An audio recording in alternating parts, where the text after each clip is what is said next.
Higala, kumusta og may buntag Iligan, may buntag Mindanao, may buntag Pilipinas.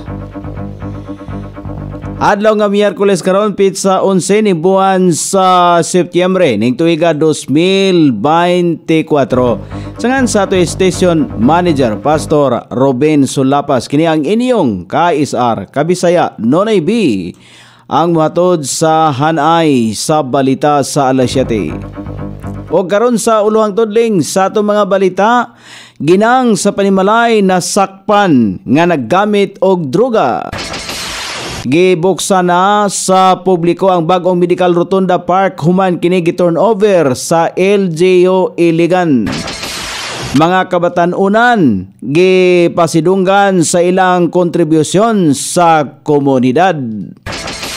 Sa kauluhan, DOJ klarohon sa ombudsman kung insakto ba nga ipasaka sa mga prosekutor sa Tarlac RTC ang graft charges ni Go Loyo sa Sandigang Bayan. KOJC Legal Counsel kumpiyansa nga masunod ang hangyo versus extradition ni Quebuloy. Comelec subling gipalugwayan ang deadline alang sa tubag ni Go sa iyaang misrepresentation case. Balita sa gawas sa nasod Japan, gideklara nga nahurot na ang munggos sa usa ka UNESCO heritage site sa lugar.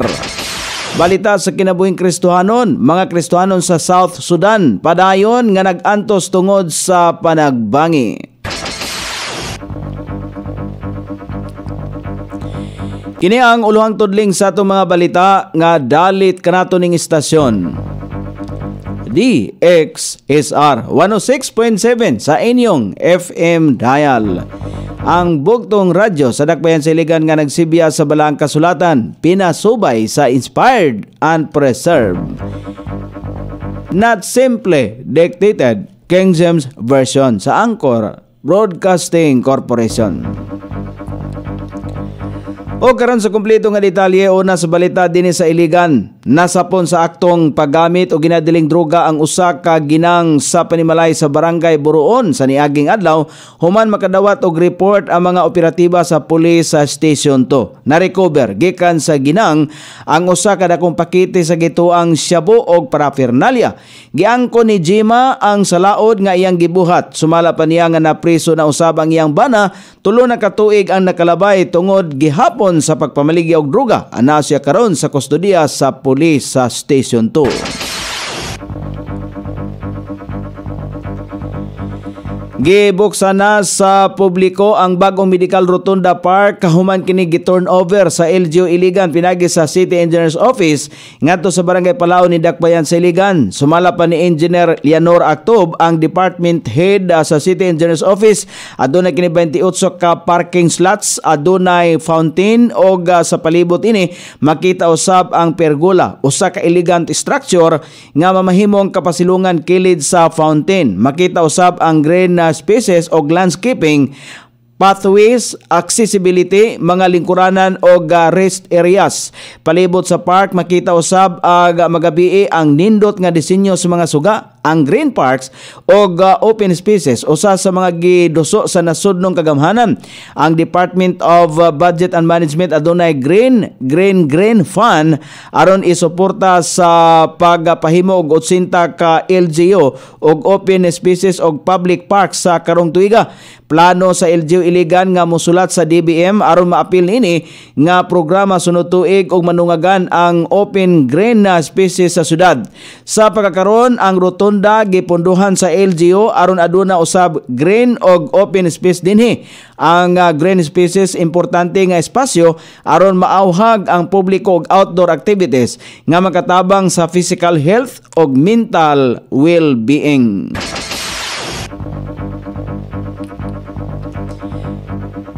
Gipasidunggan sa lokal nga kagamhanan pinagi sa Iligan City Youth Development Office ang kabatan-una nga nagpakabana sa syudad. Kini gisalmutan sa kapin 200 ka mga partisipante gikan sa mga youth organization, tunghaan og mga out of school youth. Mitambong usab ang mga kadagkuan sa LGU isip suporta sa maog nga pagpahinungod sa mga kabatan-unang lideres. Tinguha nining pasigarbo sa Iligan Youth Leadership and Excellence Awards nga marekognisar og masaulog ang talagsaong kontribusyon og leadership qualities o kalidad sa ilaang pagserbiso isip mga batanong Iliganon.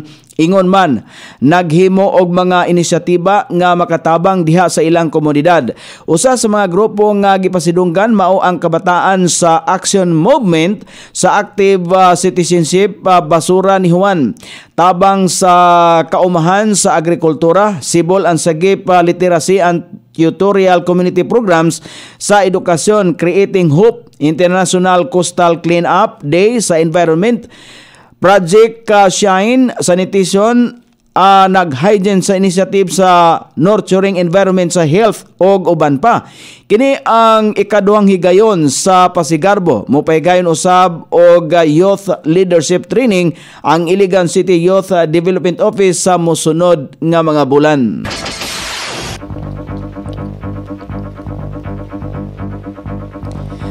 O karon sa balita sa kauluhan, gipangayo ang pagpatin-aw sa Department of Justice sa Office of the Ombudsman kon ang mga kasong graft batok kang kanhi Bamban Tarlac Mayor Alice Go. Insakto ba nga ipasaka sa mga prosecutor ngadto sa Tarlac Regional Trial Court luyo nga adto sa Sandigang Bayan. Sumala pa kang Justice Secretary Crispin Jesus kon Secretary Jesus Crispin Remulla sa ilalom sa balaod ang mga ubos nga hukmanan ang adunay jurisdiksyon sa mga kaso nga gikalambigitan sa ubos nga ranggo nga mga opisyal sa gobyerno samtang sa Sandigang Bayan ang adunay original nga jurisdiksyon sa mga ranking opisyal. Mahimo sumala pa niyang na-oversight lang o wala na tan-aw og maayo kon nganong sa RTC ipasaka ang graft charges batok sa ex-mayor nga anaa sa salary grade 30 na ang usa ka mayor sa Bamban. Ang salary grade 30 sa gobyerno ang nagsugod sa 189,000 pesos hangtod sa 211,000 pesos. Gisulti usab ni Justice Secretary Remulla nga angayang sa Sandigang Bayan ipasaka ang mga kaso batok sa mga empleyadong mikita sa dili moubos sa salary grade 26. Una nini gikuha sa Philippine National Police ang kustodiya sa dismiss nga mayor human na gimando sa Kapas RTC Branch 109 ang pag-aresto ngadto kaniya alang sa kasong graft. Kumpiyansa si Kingdom of Jesus Christ Legal Counsel Attorney Israelito Torion nga mahitabo pa ang gihapon ang gipangayo batok sa extradition ni Apollo Kibuloy karon nga hingpit na siyang mipatim-aw. Mainumdumang naghatag sa pipila ka mga hangyo kondisyon ang kampo ni Kibuloy pipila ka adlaw sa nakalabay bugti sa iya ang pagsurrender. Usa sa pinakamahinungdanong hangyo sa kampo mao ang dili mapahamtangan sa extraordinary rendition sa extradition alang kang Kibuloy bot ipasabot dili mamahimong government to government ang panagsabot alang sa extradition sa pastor. Sa maong pamaagi ang mahimo sumala pa niyang atubangon sa legal team sa pastor ang extradition process. Mahinumduman usab nga misurrender si Kibuloy nga walay opisyal nga formal nga tubag si Presidente Bongbong Marcos sa nahimong request sa kampo ni Kibuloy. Apan sumala pa kang Attorney Torion sa wala pa magpatim-aw ang pastor adunay usa ka individual nga adunay taas nga katungdanan sa gobyerno nga mipirma sumala pa sa request ni Kibuloy. Si kini sumala pa niya ang binding usab o nagkahiusa kang Presidente Bongbong Marcos bisan pa man ini gipili Torion nga dili na lamang kini paganganlan o idetalye man lang ang posisyon o relasyon niya sa Presidente Marcos. Sobling gipalugwayan sa Commission on Elections ang deadline alang sa tubag ni dismiss Bamban Mayor Alice Go aron magsumiti sa iyang counter affidavit alang sa misrepresentation sa kaso nga gipasaka batok ngadto kaniya. Kini pinasubay sa hirit sa kanhi mayor nga palugwayan pa kini og ikaduhang higayon sa pamaagi sa gipadalang sulat sa kampo ni Go. Sumala pa kang Comelec Chairman George Erwin Garcia, gihatagan pa sa Law Department sa komisyon og napulo ka mga adlaw ug hangtod sa Setyembre 12 nga lugway si Go nga mapasaka ang iyang counter affidavit. Pagpatinaw pa sa full body chief nga kun pugson ang respondent nga gilayong magpasaka og counter affidavit basin maakusahan sila og pagsupak sa katungod ni Go. Alang sa due process tungod kay bag-uhay lamang kini na aresto, human ang pipila ka semanang pagtago-tago sa mga otoridad og miskapo pagawas sa nasod. Gisulti pa ni Garcia nga ang gihatag nga napulo ka adlaw nga grace period base sa kalendar des gawas lamang sa adlawng Sabado ug Domingo. Ug galing man sumala pa nga makaduso na og rekomendasyon ang Law Department sa Setyembre 12, gisiguro ni Garcia ngadto sa publiko nga makapahamtang na og desisyon ang Comelec in bank sa dili pa moabot ang Setyembre 20 alang sa misrepresentation case ni Alice Go.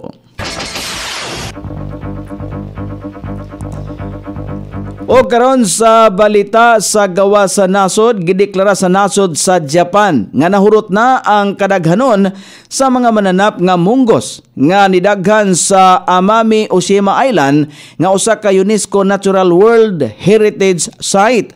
Sumala pa sa Japan nga ang pagnihit sa nasoy mga mananap gisugdan kaniadtong tuig 2005 apan wala kini namatikdan sa tibok isla sulod sa niaging unom ka tuig. Gideklara ang nasoy mananap nga predator kaniadtong dekada 80 ug 90 human nga gikaon usab nila ang mga exotic nga mga mananap usab sa lugar sama sa Amami rabbit. May numduman nga gipaila-ila kini sa isla kaniadtong tuig 1979 aron mapugnan ang gidaghanon sa mga halas. Apan kalit lang usab kining nakapakunhod sa ubang mga mananap sa naasoing isla.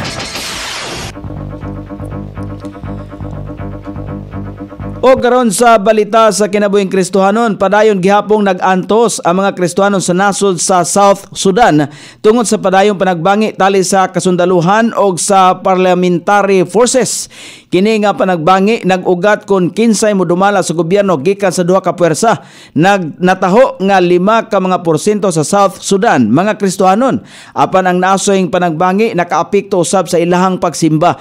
Tungod niini dili luwas sa kasamtangan ang mga Kristohanon sa South Sudan hangtod nga dili maundang ang naasoyng panagbangi. O karon sa kahimtang sa pagbanabana sa dagan sa panahon, ang tropical storm Bibingka nga nakaapektar sa ubang nasod sa Pilipinon, hanging habagat usab ang nakaapektar sa Luzon o ubang dapit sa Kabisayan. Ang Eastern Visayas, Caraga, Sorsogon, Masbate, Cagayan Valley, Aurora, Quezon ug ang ubang bahin sa Bicol Region. Ang makatagamtam og madag-umon nga kalangitan inubanan sa patak-patak ka mga pag-ulan kini epekto sa extension sa tropical storm nga Bibingka. Samtang ang Metro Manila ug ang ubang bahin sa nasod nga Pilipinon ug ilabi na ang Mindanao ang makasinati gihapon sa madag-umon nga kalangitan inubanan sa katag-katag nga mga pag-ulan kini epekto sa localized thunderstorm. Ang tropical storm nga Bibingka base sa Pag-asa gibanabana kini nga anapa sa gawas sa Philippine Area of Responsibility nga dala og gikusgon nga hangin ana kini mahimutang sa gilayong 2,070 km sa silangang bahin sa Eastern Visayas. Nagdala kini og gikusgon nga hangin nga 75 km matag oras nga adunay pagkuso-kuso nga 90 km matag oras. Nag-irog kini sa kasagpang bahin sa nasod nga Pilipino sa gikusgon nga 25 km matag oras. Sukod sa temperatura dinhi sa Dakbayan Siligan ang kabugnaon na nasa 25 ug ang kainiton musangko sa 32 degrees sentigrado. Ang adlaw misilang kaganiya sa alas 5:45 ug musapon niya sa alas 6:01 sa sayong takna sa kagabhion.